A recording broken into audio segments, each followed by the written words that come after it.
깨어있으라는 제목으로 하나님 말씀을 전하도록 하겠습니다. 지난주에 이어서 이번 주도 이 결혼식과 관련된 비유입니다. 본문을 잘 이해하기 위해서 예수님 당시에 결혼식이 어떤 식으로 진행이 됐는지 여러분에게 좀 말씀을 드리면 좋겠어요.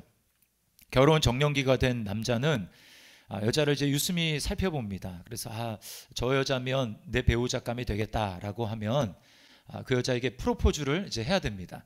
프로포즈를 어떻게 하냐면 이제 요즘이랑 좀 달라요. 요즘에 뭐 어떻게 하면 뭐 이렇게 장미를 주든지 뭐 반지를 주면서 이렇게 프로포즈를 하지 않습니까? 이 당시는 어떻게 했냐면 일단 파티를 해야지 됩니다. 파티를 열어요. 그게 이제 며칠씩 지속이 되기 때문에 돈이 많이 듭니다. 그러면 이제 이 아버지한테 돈을 달라고 해서 이 남자가 이제 그 마음에 드는 여자의 집에 가서 거기서 이제 파티를 여는 것입니다. 그럼 이제 친구들도 초청을 해서 재미있게 파티를 하겠죠. 자, 그 파티를 한 최고의 하이라이트는 뭐냐? 그것은 바로 이 프로포즈를 하는 것입니다. 맨 마지막에 프로포즈를 어떻게 하느냐? 잔에다가 이제 신랑이 포도주를 따라서 이제 여자에게 줍니다. 여자가 그 포도주를 받아서 마신다. 그러면 이제 프로포즈가 받아들여지는 거예요. 그리고 그냥 프로포즈만 된 게 아니고 그 정식적인 법적인 이 결혼 관계가 성립이 돼서 법적인 부부가 되는 것입니다. 그래서 성경에 보면 이 정혼이라는 얘기가 나오잖아요. 우리나라 약혼 개념과 다릅니다. 법적인 정식적인 부부가 되는 거예요. 그래서 정혼이 이 포도주를 받아 마심으로 성립이 되는 것입니다. 자, 그러면 이제 정혼을 했어요. 그럼 그 다음에 뭐를 할까요? 이제 아직 육체 관계는 함께 살지 않기 때문에 맺지는 않지만 신랑이 이제 아버지 집으로 돌아갑니다. 집으로 돌아가서 뭘 하느냐? 이제 함께 살 집을 그때부터 준비를 하는 거예요. 뭐 돈이 없잖아요. 함께 살 집을 그때부터 준비를 합니다. 이게 보통 한 1년 정도, 1년 남짓 걸린다고 해요. 자, 집이 다 마련이 됐다. 그러면 어떻게 할까요? 신랑이 신부를 데리러 가는 것입니다. 신부를 데리러 가요. 그리고 신부를 데리러 오는데 알려주지 않습니다. 보통은 뭐 한밤중이나 또는 새벽에 오는 경우도 많았다고 이야기를 해요. 자, 그때 이 신부의 신랑 또는 신부의 들러리가 이제 나와서 신랑을 맞이하고 신부의 집으로 안내를 해주고 그렇게 해서 신랑과 신부는 안내를 받아서 신랑의 집으로 옵니다. 이제 집이 마련됐기 때문에. 그리고 집에 와서 신랑의 집에서 이제 그 결혼 잔치가 벌어지는 거예요. 보통 한 7일 정도 잔치가 벌어집니다.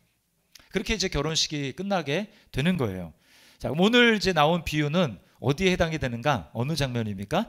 지금 신랑이 준비가 다 됐어요. 집이 준비가 돼서 신부를 데리러 가는 그 장면, 그 한 장면을 기록한 것입니다. 자, 먼저 오늘 첫 번째 살펴볼 것은 오늘 이 비유의 핵심인데 그것은 바로 우리에게 깨어있으라 라고 하는 명령입니다. 성경에 나오는 비유를 읽을 때 우리가 이제 좀 주의를 할 필요가 있는데요. 그게 뭐냐면 각각의 예수님이 드신 어떤 비유는 한 가지 초점이 있다라는 거예요. 그 초점대로 그 비유를 읽어야지 그렇지 않고 이제 거기에 등장하는 뭐 어떤 비유가 된 거 하나하나에 다 중요한 의미를 이제 두게 되면 그러면 그 비유가 이상한 대로 가게 될 수 있다라는 것입니다. 자, 예를 들면 열처녀는 신부인가 들러리인가 뭐 이거는 초점이 아니에요. 만약에 신부라면 그러면 예수님도 이제 신랑을 한 명인데 신부가 10명이면 예수님이 일부 다처제를 그럼 허락하신 건가? 이거는 전혀 초점이 아닙니다. 그렇게 읽으시면 안 돼요. 또 미련한 처녀 5, 슬기로운 처녀 5. 그러면 그날에 이제 구원받는 사람도 5대5 한 그 정도 되나 보다 라고 하는 것도 초점이 아닙니다. 그런가 하면 기름을 준비했잖아요. 기름이 도대체 뭔가? 기름을 준비해야 되는데 기름이 뭔가? 이것도 초점이 아닙니다. 초점은 뭔가? 13절 오늘 읽은 제일 마지막 절인 13절이 나오는데요. 우리 같이 한번 읽어보겠습니다. 시작. 그런즉 깨어있으라 너희는 그날과 그때를 알지 못하느니라. 네, 핵심이 뭡니까? 깨어있으라는 겁니다. 언제 올지 모르기 때문에 깨어있어라. 이게 비유의 핵심이에요. 여러분, 깨어있으라는 것이 무슨 뜻일까요? 이거는 육체적인 잠을 자지 말아라 이런 소리가 아닙니다. 그건 불가능하죠. 오늘 이 5명 그 미련한 사람 또 지혜로운 사람 다 잤어요. 다 졸고 잤습니다. 그렇기 때문에 거기에는 이제 초점이 아니고 뭐냐? 준비가 되어 있느냐라고 하는 게 초점입니다. 지혜로운 5명은 준비가 되어 있었어요. 신랑을 맞을 준비가 되어 있었다라는 것입니다. 자, 그러므로 여기 깨어 있으라고 하는 말은 무슨 뜻이냐? 언제 어디서 내가 무엇을 하든지 예수님이 언제 오시든지 준비하고 있어라, 깨어 있어라 라고 하는 것이 초점이라는 것입니다. 마음을 하나님 나라에 두고 예수님께 두어야 된다라고 하는 게 이 비유의 핵심이라는 거예요. 자, 우리는 종종 이 종말에 관한 이야기를 들을 때 주님이 좀 알려주시면 어떨까? 주님이 언제 오실지 좀 정확한 날짜를 알려주시면 우리가 잘 준비를 할 수 있지 않을까라고 생각을 하지만, 여러분, 우리 타락한 속성을 가진 인간은 틈만 나면 하나님 생각을 하지 않고 하나님 없이 살려고 하는 것이 우리의 속성이기 때문에, 만약에 예수님이 내가 50년 후에 오겠다 딱 이렇게 알려주신다면, 제가 생각했을 때 대부분의 많은 사람들은 한 49년 정도는 자기가 하고 싶은 거 열심히 하다가 이제 1년 남았으니까 1년은 내가 그래도 열심히 해야지. 또 어떤 분은 1년도 많다, 한 달만 내가 바짝 해가지고 준비를 하면 되지 라고 생각할 분들이 아마 꽤 많이 있을 거예요. 이게 인간의 본성입니다. 우리 아이들을 이제 빗대면 우리 아이들도 그런 것 같아요. 이제 저녁에 신방을 이제 할 일이 있어서 나갑니다. 그러면서 이제 항상 미션을 주죠. 엄마 아빠가 신방 갔다 올 때까지 이거 저거를 하고 있어라. 아이들이 알았다고 하면서 꼭 물어보는 게 있어요. 그게 뭐냐면 얼마나 걸리세요? 이걸 꼭 물어봐요. 얼마나 걸리세요? 몇 시간 걸리세요? 이걸 물어봐요. 그럼 이제 아이들이 항상 그렇게 물어볼 때 우리는 항상 대답을 해주지 않습니다. 금방 올 거야. 금방 올 거니까 꼭 이제 얘기한 거 꼭 하고 있어야 돼. 이야기를 하죠. 여러분, 아이들이 왜 물어볼까요? 언제쯤 오세요? 이거 왜 물어볼까요? 다 속셈이 있는 거예요. 자기가 평상시에 하지 못했던 거 그거 좀 마음껏 해보고 싶은 마음이 있는 거죠. 유튜브를 보거나 또 스마트폰으로 게임을 하거나 이런 걸 이제 하려고 하는 것입니다. 여러분, 주님은 언제 오시는지 날짜를 알려주지 않으세요. 그것이 우리 영혼에 도움이 되지 않고, 알려줬을 경우에 우리가 오히려 더 타락해질 수 있고 나태할 수 있기 때문에 안 알려주시는 것입니다. 그러므로 여러분, 누군가가 무슨 재림의 날짜, 정확한 날짜를 이야기한다, 그럼 100% 이단입니다. 주님은 알려주지 않으세요. 그러나 성경에 힌트는 나와 있습니다. 그거를 징조라고 하죠. 징조. 성경을 보면 곳곳에 종말의 때에 어떤 일이 있을지 우리에게 분명한 징조를 말씀합니다. 예를 들면 마태복음 우리가 읽었지만 그 앞에 이제 읽어보면 징조가 나와요. 어떤 일이 있는가? 전쟁이 많이 있을 거라고 하고요. 또 자연재해가 점점 심해질 거라고 합니다. 막 지진 같은 일들이 점점 빈발하게 일어나는 거죠. 또 사람들이 굶어 죽는 일이 많이 있다고 이야기를 합니다.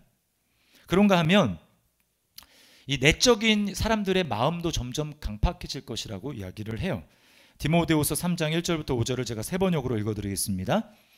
그대는 이것을 알아두십시오. 말세에 어려운 때가 올 것입니다. 사람들은 자기를 사랑하며 돈을 사랑하며 뽐내며 교만하며 하나님을 모독하며 부모에게 순종하지 아니하며 감사할 줄 모르며 불경스러우며 부정하며 원한을 풀지 아니하며 비방하며 절제가 없으며 난폭하며 선을 좋아하지 아니하며 배신하며 무모하며 자만하며 하나님보다 쾌락을 더 사랑하며 겉으로는 경건하게 보이나 경건함의 능력은 부인할 것입니다. 그대는 이런 사람들을 멀리 하십시오. 여러분, 마치 우리 영혼의 MRI를 찍듯이 정확하게 우리의 마음을 보여주는 것입니다. 말세가 될수록, 주님이 오시는 가까이 날이 올수록 사람들의 마음이 점점 이렇게 변할 것이라고 이야기를 하는 거예요. 여러분, 그러므로 이런 자연환경, 외적인 환경들, 또 어떤 사람들의 마음의 어떤 변화, 이런 것을 우리가 보면서 우리는 어떻게 해야 됩니까? 주님이 점점 가까이 오고 계시는구나. 지금 주님이 문 앞에서 문을 두드릴 때가 이제 가까이 왔구나 라고 하는 것을 우리가 징조를 보고 분별해야 되는 것입니다. 성경은 그런 사람을 지혜로운 사람이다라고 이야기를 하는 거예요. 오늘 또 이 비유에서 꼭 기억해야 될 사실은, 이 준비는 우리 각자가 해야 된다는 것입니다. 누가 대신해 줄 수가 없다라는 거예요. 오늘 이 미련한 처녀들이 기름이 이제 없어서 꺼져가니까, 이 횃불이거든요. 횃불 이제 천을 감아가지고, 막대에다 천을 감아서 이제 그걸 이제 심지로 쓰는 것인데, 불이 뭐 이렇게 금방 타오르고 기름이 이제 금방 달지 않습니까? 근데 이제 그 미련한 사람들은 따로 그 여분의 기름통을 준비하지 않은 것입니다. 그래서 이제 지혜로운 사람들에게 얘기하는 거죠. 좀 기름 좀 빌려달라. 그랬더니 뭐라고 얘기합니까? 빌려주면 다 부족하니까 너희가 사라, 이렇게 이야기를 하는 거예요. 여러분, 이건 뭘 얘기하냐면 우리가 주님 앞에 서게 될 때 우리 각자의 믿음을 가지고 하나님 앞에 선다라는 것입니다. 부모님이 평생 믿음 생활을 아주 잘했어요. 그리고 봉사도 하시고 주님 나라를 위해서 사셨습니다. 아주 믿음이 좋은데 그 부모님의 좋은 믿음 때문에 자녀들이 하나님 앞에 그 믿음을 가지고 설 수 없다라는 거예요. 부모님의 믿음은 그 부모님 하나의 그 자신의 믿음을 가지고 하나님 앞에 서는 것이고, 자식의 믿음은 자식이라는 것입니다. 마트 같은 데 가면 뭐 행사 같은 거 하면 뭐가 있습니까? 1+1, 2+1 이런 상품이 있잖아요. 그거 하나 두 개 사면 하나가 그냥 딸려오는 것입니다. 천국은 절대로 이렇게 갈 수 없다라는 거예요. 제 남편이 또는 아내가 믿음이 굉장히 좋습니다. 그러면 아내가 이렇게 믿음 생활을 열심히 하니까 나도 그냥 이제 1+1으로 따라갈 수 있지 않을까? 이것은 잘못된 생각이라는 거예요.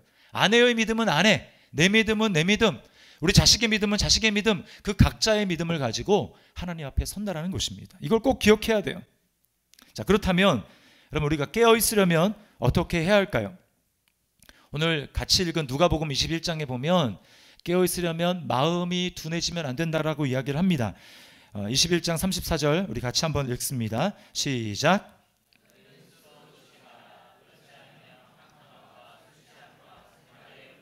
마음이 둔하여지고 밖에 그날이 덫과 같이 너희에게 임하리라.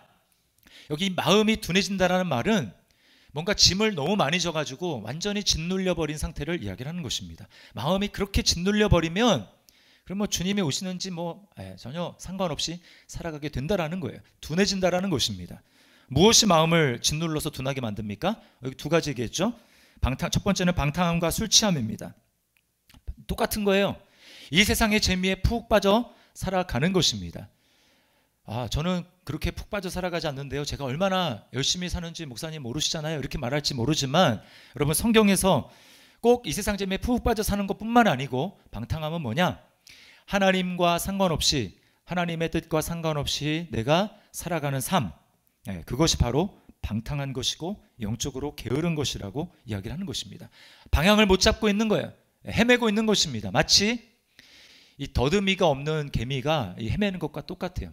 개미는 보지 못하고 이 더듬이로 방향을 감지하지 않습니까? 근데 그 개미의 더듬이를 자르면 개미가 이제 자기가 이제 겨울 동안 먹을 양식을 이제 가지고 갔다가 자기 몸보다 몇 배나 큰 그 음식을 가지고 이제 집으로 돌아가야 되는데 집으로 돌아가지 못하고 계속 뺑뺑뺑뺑 그 주위를 돌다가 그 인생을 마치는 거예요. 죽는 것입니다. 하나님이 없이, 하나님을 감지하지 않고 살아가는 그 인생이 마치 이와 같다라는, 그게 바로 방탕한 것입니다. 목적 없이 사는 것, 방탕한 삶이죠. 두 번째는 생활의 염려라고 이야기를 합니다. 무엇을 먹고 마실까, 무엇을 입을까, 온통 생각이 여기에 가 있는 것이죠. 우리 자녀들이 어떻게 대학에 진학할까, 좋은 직장에 취직할까, 어떻게 결혼을 시킬까, 나의 노후는 어떻게 될 것인가, 여기에 마음을 쏟는 것입니다. 여러분, 이것은 사는데 꼭 필요한 것이지만 문제는 무엇이냐? 우리의 마음이 전부 다 거기에 빼앗겨 버리는 것이 문제라는 것입니다. 그렇기 때문에 어때요? 이 문제 끝나면 또 저 문제 염려하고, 저 문제 끝나면 또 저 문제 염려하고, 계속 염려하다가 우리 인생을 이제 허비하게 되는 것이죠. 그리고 그렇게 하다가 어느 순간에 정신을 차리고 보면 죽음의 문턱에 와 있는 것이고, 나는 하나님 앞에 설 준비가 안 됐다라는 것을 그제서야 뒤늦게 발견하게 되는 것입니다. 이 바바라 버거라는 저술가가 있는데요, 이 사람이 이제 평생 행복에 대해서 연구하고 글을 쓴 사람입니다. 행복은 깨어있는 사람에게 허락된다라는 이제 책을 썼는데요, 여기서 이 바바라 버거는 사람들에게 질문을 던집니다. 이제 소원이 뭐냐? 당신이 지금 열망하고 있는 게 뭐냐? 이렇게 물어봐요. 그럼 사람마다 이제 대답하는 게 다르겠죠. 어떤 사람은 저는 진급을 좀 해야 되겠습니다. 승진을 좀 해야 되겠습니다. 그러면 이제 또 물어봅니다. 왜 승진을 하고 싶습니까? 그러면 다 뭐 이렇게 대답하겠죠. 연봉이 이제 지금보다 높아질 것이니까 훨씬 여유로운 삶을 살 수 있고 또 더 많은 영향력을 사람들에게 미칠 수 있습니다. 그럼 이제 또 물어보는 거예요. 왜 이제 연봉과 또 편안한 삶과 사람들에게 영향을 미치는 삶을 원하십니까? 이런 식으로 사람들마다 다 질문을 계속 하게 되면 결론으로 모든 사람들이 공통적으로 얘기하는 그 대답이 뭔가? 그것은 바로 행복이라는 것입니다. 행복. 다 누구나 이 세상을 살아가는 사람들이 행복을 하기 위해서 지금 뭔가를 한다라는 거예요. 그러나 문제는 항상 행복을 외부에서 찾는다라는 것입니다. 그래서 뭐 좋은 배우자를 만나면 또는 좋은 직장을 다진다면 자녀들이 잘 된다면 은행의 잔고가 지금보다 더 넉넉하다면 또 지금보다 더 예쁘고 날씬하고 멋있다면 그러면 행복할 것이라고 생각을 하는 것이죠. 여러분 그러나 이런 외적인 것들은 우리 마음대로 될 수가 없는 것이고 그리고 충분히 가질 수도 없는 것입니다. 그럼 왜 사람들이 그렇게 외적인 것에서 행복을 다 추구하고 살아갈까요? 이 바바라 버거의 대답은 뭐냐면 우리가 그런 식으로 교육을 받았기 때문이라고 이야기를 하는 거예요. 어렸을 때부터 지금까지 공식적으로나 비공식적으로나 은연중에 우리는 다 그런 식으로 주입이 되어 있고 교육이 된 것입니다. 외적인 조건을 갖추어야 행복하다라고 이야기를 하는 것이죠. 여러분 마귀가 사람들 이렇게 유혹을 하는 것입니다. 아담과 하와에게 마귀가 한 그 유혹이 무엇입니까? 너의 지금 문제는 선악을 알게 하는 나무의 열매를 갖지 못했다라는 거야. 그걸 가지면 지금보다 더 행복한 삶을 살 수 있어 라고 말하면서 사람들을 유혹하는 것입니다. 이 문제만 해결되면 행복할 텐데 내가 이것만 있으면 지금보다 더 행복할 텐데 라고 하면서 끊임없이 그것을 추구한다라는 거예요. 여러분 마귀는 이처럼 지금 사람들을 거대한 이 거짓, 환영을 가지고 환상을 가지고 사람들을 유혹하는 것입니다. 제가 올해 이제 아이들과 이제 본 영화 중에 스파이더맨 파 프롬 홈이라는 영화가 있어요. 보신 분들 있을 텐데 거기 보면 미스터 백이라는 인물이 나옵니다. 자신이 대단한 능력을 가진 어벤져스급의 영웅처럼 그렇게 행세를 해요. 근데 그게 사실은 다 눈속임이었어요. 이 사람이 이제 드론을 굉장히 조작을 합니다. 그 드론을 뭐 수백 대 수천 대를 띄워가지고 그런 드론 하나하나가 이제 어떤 거대한 영상의 한 부분을 이제 이렇게 그려내는 거예요. 굉장히 정교하게 진짜처럼. 그래서 그 수백 수천 대의 드론이 딱 떠가지고 뭐든지 이제 다 만들어내는 것입니다. 그러니까 사람들은 그게 진짜 실체인 줄 알고 거기에 속는 거예요. 제가 그 영화를 보면서 그런 생각을 했습니다. 이게 바로 오늘날 마귀가 사람들을 이런 식으로 유혹하는구나 라는 생각을 하게 되는 것입니다. 여러분 요한계시록 말씀에 보면 이 세상을 바벨론이라고 이렇게 상징을 하는데 그 바벨론이 엄청난 부귀영화를 가지고 있습니다. 그런데 그 마지막이 어떤 줄 아십니까? 굉장히 허망해요. 계시록 18장 9절과 10절 이렇게 이야기를 합니다. 그와 함께 음행하고 그는 여기 바벨론을 얘기를 하는 거예요. 그와 함께 음행하고 사치하던 땅의 왕들이 그가 불타는 연기를 보고 위하여 울고 가슴을 치며 그의 고통을 무서워하여 멀리 서서 이르되 화있도다 화있도다 큰 성 견고한 성 바벨론이여 한 시간 안에 내 심판이 이르렀다 하리로다. 되게 화려하고 엄청난 것처럼 보였지만 여러분 바벨론이라고 불리는 이 세상은 주님이 심판하실 때 세상의 종말의 때에 한 시간도 안 돼가지고 다 사라지고 멸망할 그런 존재라는 거예요. 허무하게 끝나는 것입니다. 우리는 이 세상의 실체를 분명히 알 때에만 헛된 세상에서 행복을 추구하지 않으려고 할 수 있는 거예요. 여기에서 쾌락을 추구하고 또 이 세상에서 과도하게 염려하는 삶을 살아가게 될 때 우리는 마음이 짓눌리게 되고 하나님께 관심을 두지 않게 되고 준비가 되지 않게 되는 것입니다. 기억하십시오. 우리의 진정한 행복과 만족은 오직 하나님만이 줄 수 있고 영원한 천국 혼인잔치에서만 완전하게 누릴 수 있다는 것입니다. 사실 저와 여러분 우리 모두는 오늘 이 비유에 나오는 두 부류 중에서 사실은 슬기로운 부류가 아닙니다. 우리는 미련한 다섯 처녀와 같은 사람이에요. 천국에 들어갈 준비가 안 된 사람들입니다. 왜 그렇습니까? 하나님이 이 세상을 창조하시고 우리에게 모든 것을 누리라고 주셨는데 우리는 하나님이 창조하신 하나님의 땅 위에서 살고 하나님이 주신 것들을 가지고 살면서도 눈에 하나님이 보이지 않는다는 이유로 그것을 내 것으로 주장하고 내 왕국을 건설하며 내 마음대로 살아갑니다. 하나님이 보이지 않는다는 이유로 하나님의 법을 무시하고 마음껏 불법을 자행하며 살아가요. 하나님 아닌 다른 것들을 하나님인 것처럼 우리는 숭배하며 살아갑니다. 우리가 바로 하나님께 불순종한 아담이고 사랑해 주는 남편을 떠나서 다른 남자의 사랑을 추구하며 나아간 가늠한 여인과 같은 존재예요. 여러분, 구약의 가늠한 여인을 어떻게 심판합니까? 공동체 모든 사람들이 그 여자를 둘러서 돌로 쳐서 죽이는 거예요. 그게 율법이었습니다. 정한 율법이에요. 우리가 한 일을 보면 하나님께 그렇게 형벌을 받고 심판을 받아서 죽어 마땅한 존재가 바로 우리입니다. 그러나 여러분, 구약의 호세아서를 한번 읽어보십시오. 하나님이 어떻게 합니까? 선지자 호세아에게 창녀인 고멜이라는 여자와 결혼하게 하십니다. 이 고멜은 결혼했음에도 불구하고 이전의 습관처럼 그대로 살아요. 남편이 있음에도 틈만 나면 집을 떠나서 다른 남자와의 사랑을 갈구하고 간음을 합니다. 그럼 어떻게 합니까? 율법대로 하면 죽여야죠. 돌로 쳐서 죽여야 하는 것입니다. 근데 어떻게 해요?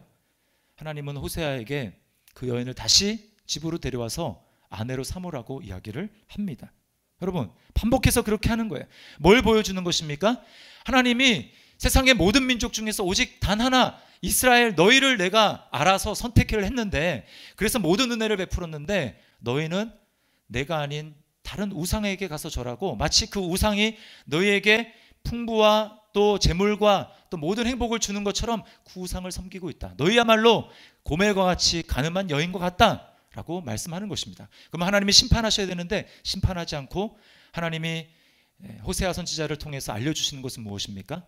하나님이 내가 너희를 용서하고 끊임없이 너희를 아내로 삼겠다라는 하나님의 용서와 사랑의 약속인 거예요. 그래서 호세아 2장 19절 20절에 이렇게 말씀합니다. 우리 같이 한번 읽어볼게요. 시작. 내가 내게 장가들어 영원히 살되 공의와 정의와 은총과 긍휼이 여김으로 내게 장가들며 진실함으로 내게 장가들리니 내가 여호와를 알리라. 이스라엘의 어떤 뭔가 자격이 있어서가 아니라 이스라엘의 소망은 그들의 부도덕함과 그들의 간음함과 정말 온갖 우상을 섬기는 그들의 모습에도 불구하고 내가 너희에게 장가들어서 영원히 살 것이다 라고 약속하시는 그 하나님께 소망이 있음을 보여주는 것입니다. 여러분, 하나님이 이스라엘 백성들에게 내가 너희에게 장가들어서 영원히 살겠다 라고 하시는 그 약속을 어떻게 이루셨습니까? 하나님이 우리와 똑같은 사람이 되신 거예요.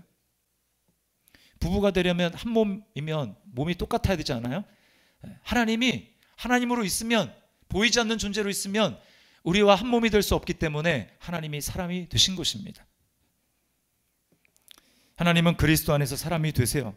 잠깐만 사람이 되셨다가 다시 보이지 않는 하나님의 영으로 돌아가신 것이 아니라 사람의 몸을 입는 그 순간부터 영원까지 하나님은 사람의 몸을 입고 계시는 것입니다. 예수님은 지금도 하나님 보좌 우편에서 우리와 나중에 이제 변화될 우리와 똑같은 그 몸을 가지고 계시는 것이고, 다시 오실 때도 그 몸 그대로 오시는 것이고, 주님과 함께 우리가 영원히 하나님 나라에 살 때에도 주님은 똑같은 그 모습을 가지고 영원히 우리와 사는 것입니다. 저는 이 성육시하신 주님을 생각할 때마다 감동이 돼요. 어떻게 그렇게 하실 수 있을까? 사람이 되신 하나님은 우리에게 프로포즈를 하십니다. 제가 앞에서 유대인들은 포도주 잔을 내밀어서 프로포즈를 한다고 말씀을 드렸어요. 예수님은 어떻게 하십니까? 십자가를 지기 전날 밤에 제자들을 불러놓고 그들에게 포도주를 따라주면서 이렇게 말씀을 하세요. 누가복음 22장 20절입니다. 이 잔은 내 피로 세우는 새 언약이니 곧 너희를 위하여 붓는 것이라. 주님이 지금 무슨 말씀을 하는 것입니까? 내가 너희에게 지금 이 포도주를 주는데 이 포도주는 곧 내가 몇 시간 후에 너희를 위해서 흘릴 나의 피를 상징하는 것이다 라고 말씀하는 거예요. 즉 주님이 우리에게 포도주 잔을 내밀면서 너가 나의 신부가 되지 않을래? 너와 나와 함께 천국의 혼인잔치에 들어가지 않을래? 라고 하시는 그 포도주는 그냥 포도주가 아니라 주님의 피요 주님의 생명이라는 것입니다. 주님이 자신의 피와 자신의 생명을 가지고 저와 여러분을 신부로 삼으신 거예요. 우리에게 프로포즈를 하신 것입니다. 우리 자신은 죄와 허물 때문에 두 부류 중에서 우리는 미련한 5 처녀에 해당되는 사람이에요. 천국 문 밖에서 문을 두드리면서 주여 주여 우리에게 열어주소서, 열어줄 수 없는 우리 자신의 죄를 가지고 있는데 주님께서 우리 대신에 내어 쫓기십니다. 십자가가 그것 아닙니까? 주님이 십자가에 달리셔서 하나님께 호소하십니다. 나의 하나님 어찌하여 나를 버리시나이까. 주님이 우리 대신 버림을 당하고 내쫓김을 당했기 때문에 우리는 예수 그리스도 안에서 저와 여러분 예수님의 신부가 되었을 뿐만 아니라 천국의 혼인잔치에 들어갈 수 있는 자격을 얻게 된 것을 여러분 믿으시기를 바랍니다. 이것이 주님이 우리를 위해서 베푸신 놀라운 은혜라는 거예요.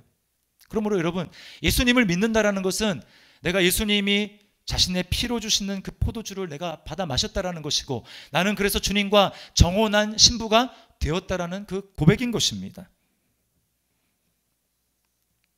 하나님이 우리에게 장가들어 영원히 산다고 하신 것처럼 주님은 우리와 영원히 함께 하시고 떠나지 않으신다고 약속하셨어요. 히브리서 13장 5절 말씀 우리 같이 한번 읽겠습니다. 시작. 그가 친히 말씀하시기를 내가 결코 너희를 버리지 아니하고 너희를 떠나지 아니하리라 하셨느니라. 아멘. 떠나지 아니하리라 말씀하신 주님께서 지금 뭐라고 계실까요? 주님께서 저와 여러분이 이제 정혼한 신부가 되었기 때문에 이제 지금 신혼집을 열심히 마련하고 계시는 거예요. 그 집이 천국 집이 마련이 되면 우리 주님께서는 곧 오실 것입니다. 우리를 데리러 오셔서 나와 함께 영원히 살 것이다 이렇게 말씀하셨어요. 그래서 요한복음 14장 3절에 제자들에게 이렇게 말씀합니다. 가서 너희를 위하여 거처를 예비하면 내가 다시 와서 너희를 내게로 영접하여 나 있는 곳에 너희도 있게 하리라. 주님이 곧 오시겠다. 집이 마련되는 대로 곧 오시겠다라고 말씀하는 것이에요. 여러분 그러므로 저와 여러분이 예수님의 피를 그 피의 포도주를 마셔서 주님과 정혼한 그런 신부라는 것을 정말 그런 의식을 가지고 믿음을 가지고 산다면 우리가 어떻게 깨어있는 삶을 살아야 할까요? 첫 번째는 기도를 쉬지 말아야 합니다. 성경에서 깨어있다라는 말은 거의 대부분 기도할 때 쓰여요. 기도하는 삶이 하나님 보셨을 때 깨어있는 삶이라는 것입니다. 여러분 가운데 나는 하나님 앞에 깨어있는 준비된 삶을 살고 있습니다 라고 말하면서 여러분은 기도의 자리에 멀어져 있습니까? 그 사람은 깨어있는 것이 아니라 지금 잠든 것입니다. 골로새서 4장 2절 말씀 우리 함께 읽겠습니다. 시작. 기도를 계속하고 기도에 감사함으로 깨어 있으라. 네, 기도에 감사함으로 깨어 있으라 라고 말씀을 하십니다. 여러분 기도하지 않으면 아까 얘기했죠. 우리 마음이 둔해진다고. 둔해지는 것 중 하나가 뭡니까? 세상의 염려에 끌려다니는 거예요. 기도하지 않는 사람은 염려가 끊임없이 찾아올 것입니다. 그 마음의 평강이 아니라 염려가 지배하는 삶을 살아가게 될 거예요. 사단은 이걸 알기 때문에 우리로 하여금 기도의 자리에 나가지 못하게 합니다. 성경은 읽도록 허락해 줄 수 있어요. 그리고 심지어는 전도하는 자리까지 나가게 할 수 있습니다. 그러나 기도를 하지 못하게 하는 거예요. 왜요? 기도하려고 내가 무릎을 꿇고 눈을 감는 순간에, 믿음으로 그렇게 하는 순간에 그 자리에 하나님의 나라가 임재하는 것입니다. 하나님의 능력이 그곳 가운데 부어지기 때문에 사단이 그걸 알아요. 그래서 두려워하는 것입니다. 그래서 기도하는 것을 막는 거예요. 여러분 기도하지 않는 예배는 냉랭합니다. 기도하지 않고 여러분 성경을 읽어보십시오. 지식은 늘어날지 모르지만 그 성경을 읽는 지식이 여러분의 마음과 삶을 변화시키지 못할 거예요. 또 기도하지 않고 전도를 해보십시오. 열매가 없습니다. 사람들이 거부합니다. 그러므로 우리의 싸움은 무엇입니까? 우리는 기도의 싸움을 싸우는 거예요. 기도에 깨어 있어야 하는 것입니다. 주님이 누가복음 18장에 보면 이렇게 말씀합니다. 인자가 올 때의 믿음을 보겠느냐. 그 믿음이 뭘까요? 그 비유의 앞에 뭐라고 얘기하냐면 항상 기도하고 낭망치 말아야 할 것을 저에게 비유로 말씀하시되, 이렇게 하면서 끝에 인자가 올 때 믿음을 보겠느냐라고 말씀하신 것은 뭐냐 하면 그렇게 낭망하지 않고 기도의 자리를 지키며 하나님 앞에 기도할 그런 자가 있겠느냐, 그런 믿음이 있겠느냐라고 말씀하는 것입니다. 여러분, 주보 이제 사면에 그 수요 그 성령 집회에 참석한 분들의 간증이 이제 실렸는데, 요즘 수요 성령 집회에 여러분 이제 새로운 반주가 하나 추가됐어요. 기타 반주, 기타 어쿠스틱 기타 반주가 추가가 됐습니다. 누가 연주하시는지 아세요? 모르시죠? 궁금하신 분들은 와서 보시기 바랍니다. 말씀을 듣고 여러분이 충분히 찬양하고 충분히 기도해 보세요. 그러면 세상에 젖어있던 우리 마음이 깨어나는 것입니다. 아, 내가 이렇게 살아서는 안 되지. 나는 이런 존재가 아니지. 나는 예수님의 신부지. 나는 이렇게 살아야 돼 라고 하면서 깨어나는 거예요. 기도하는 자리에 있을 때 그렇게 되는 것입니다. 두 번째는 하나님 나라에 투자해야 하는 것입니다. 예수님은 내 보물이 있는 곳에 내 마음이 있다라고 말씀을 하셨어요. 이거는 절대적인 법칙입니다. 요한 웨슬레는 돈지갑이 회개하지 않으면 진정한 회개라고 볼 수 없다라고 이야기를 했어요. 여러분, 여러분의 마음이 골프장에 있기를 원하십니까? 그렇다면 골프에 돈을 쏟아 부으면 됩니다. 여러분이 마음이 아파트에 있기를 원하십니까? 아파트에 돈을 쏟아 부으면 됩니다. 그러나 여러분의 마음이 나는 하나님과 하나님 나라에 내 마음이 있기를 원합니다 라고 하는 것이 여러분의 마음이라면, 여러분이 귀하다고 생각하는 여러분의 시간과 물질을 주님의 나라를 위해서 투자해야 되는 거예요. 하나님의 프로젝트에 동참해야 하는 것입니다. 그럴 때 우리의 마음은 늘 주님께 있게 될 것이고 하나님 나라에 깨어있는 삶을 살아가게 될 것입니다. 제가 며칠 전 신문에 기사에서 조나단 토다라는 19살 그 학생의 기사를 봤습니다. 콩고 학생이에요. 콩고 사람입니다. 그러니까 이제 피부가 검겠죠. 8살 때 한국으로 이민을 왔다고 합니다. 이제 할아버지가 콩고의 한 부족의 왕이에요. 그래서 그 학생은 어리지만 이제 그러니까 왕자로 이제 불렸다고 이야기를 합니다. 근데 피부색은 검지만 그 조나단이 한국말을 굉장히 잘해요. 유창하고 어려운 한자 성어도 막 쉽게 구사를 합니다. 그리고 우리나라 역사에도 관심이 많아가지고 한국사에 대한 책을 읽으면서 공부도 열심히 해요. 이제 기자가 이렇게 물었습니다. 어떻게 한국말을 그렇게 잘하냐, 한국 사람보다 어떻게 더 잘하냐, 이렇게 이야기를 했더니 이 조나단이 뭐라고 대답을 했는지 아십니까? 이렇게 이야기를 했어요.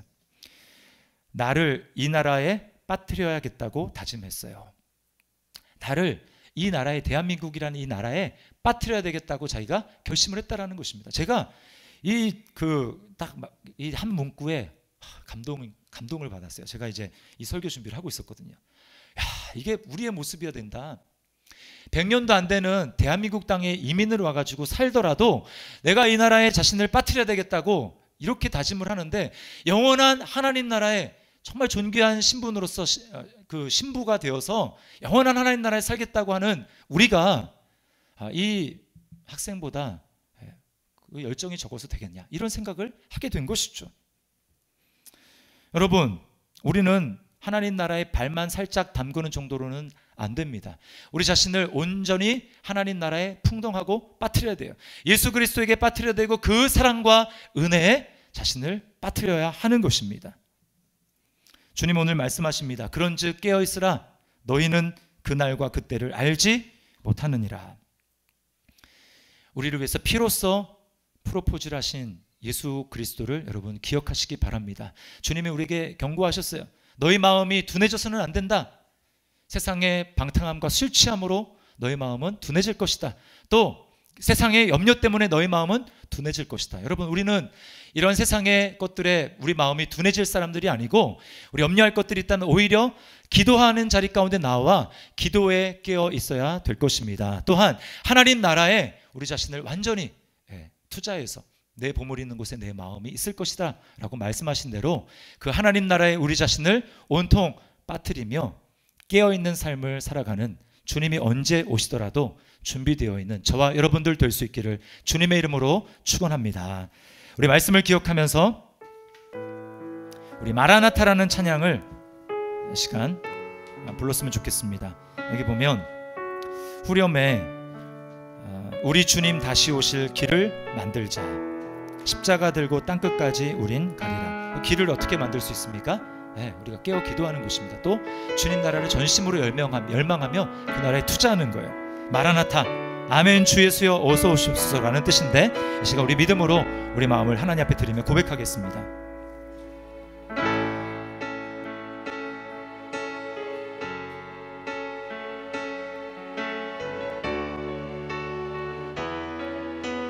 마라나타 주 예수여, 마라나타 주 예수여 어서 오시옵소서. 땅의 모든 끝 모든 족속 주를 찬송하게 하소서. 마라나타 주 예수여, 마라나타 주 예수여 어서 오시옵소서. 모든 열방이 주께 돌아와 춤추며 경배하게 하소서. 우리 주님 다시 오실 길을 만들자. 십자가를 들고 땅 끝까지 우린 가리라. 우리 주님 하늘 영광 온 땅 덮을 때 우리 땅 끝에서 주를 맞으리. 아멘. 마라나타 마라나타 마라나타. 아멘. 주 예수여 오시옵소서. 마라나타 마라나타. 아멘. 주 예수여 오시옵소서. 우리 처음부터 고백합시다. 마라나타 주 예수여 어서 오시옵소서. 땅의 모든 끝 모든 족속 주를 찬송하게 하소서. 아멘. 마라나타 마라나타 주 예수. 깨어있는 사람이 이렇게 이야기합니다. 어서 오시옵소서. 어서 오시옵소서. 모든 열방이 주께 돌아와 춤추며 경배하게 하소서. 우리 주님 다시 오실, 우리 주님 다시 오실 길을 만들자. 십자가를 들고 땅 끝까지 우린 가리라. 우리 주님 하늘 영광 온 땅 덮을 때 우리 땅 끝에서 주를 맞으리. 마라나타 마라나타 마라나타. 아멘. 주 예수여 오시옵소서. 마라나타 마라나타. 아멘. 주 예수여 오시옵소서. 우리 주님 다시 오실, 우리 주님 다시 오실 길을 이렇게 기도함으로 깨어있습니다.